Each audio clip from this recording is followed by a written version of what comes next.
तो हेलो दोस्तों, आज हम सुनाने जा रहे हैं हनुमान जी की कथा। तो आप ज़रूर सुनिए। किसी नगर में एक बुढ़िया माही रहती थी। बुढ़िया माही हनुमान जी की परम भक्त थी। वह नियम से हनुमान जी की पूजा किया करती और हर मंगलवार को हनुमान जी का व्रत रखती। मीठा और पकवान बनाकर हनुमान जी को भोग लगाती थी।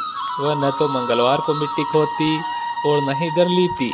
बुढ़िया माई के बेटे का जन्म मंगलवार के दिन हुआ था, इसलिए उसका नाम मंगलिया था।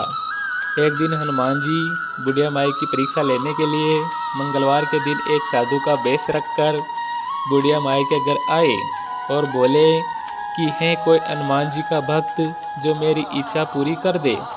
साधु की आवाज़ सुनकर बुढ़िया माई बाहर आई और बोली कि हे महात्मा जी, आपको क्या चाहिए।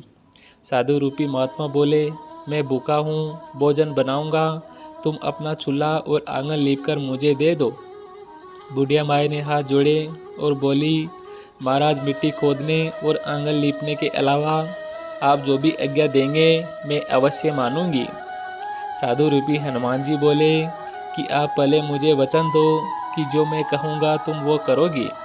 बुढ़िया माई ने वचन दे दिया। साधु बोला, तुम अपने बेटे को बुलाओ। इसके बाद बुढ़िया ने अपने बेटे को बुला दिया। साधु रूपी हनुमान जी बोले कि अब इसे धरती पर औंधा लिटा दो, मैं इस पर ही भोजन बनाऊंगा।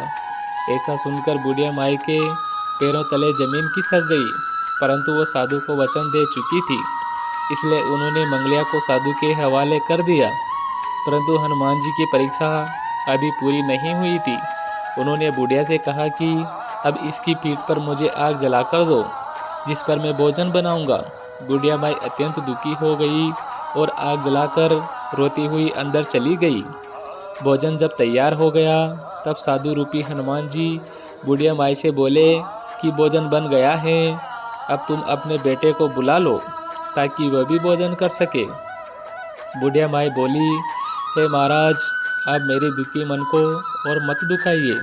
मैंने अपने हाथों से स्वयं अपने बेटे को अग्नि के हवाले किया है, लेकिन साधु महाराज नहीं माने तो बुढ़िया माई ने अपने बेटे को पुकारा। बुढ़िया माई की आवाज़ लगाते ही मंगलिया हंसता हुआ घर के अंदर आया और बोला, हाँ माँ। अपने बेटे को देखकर बुढ़िया माई का खुशी का कोई ठिकाना न रहा, परंतु वह हैरान थी कि ऐसा कैसे चमत्कार हो गया। वो अपने पुत्र समेत साधु महाराज के पैरों में पड़ गई। हनुमान जी ने उसे दर्शन दिए और उसे सर्व सुख का आशीर्वाद दिया और अंतर्ध्यान हो गए। तो हे दोस्तों, हनुमान जी की पवन पुत्र की पूजा करने से बहुत बड़ा फायदा होता है और सर्व सुख का फल मिलता है, इसलिए हनुमान जी की पूजा अर्चना करनी चाहिए।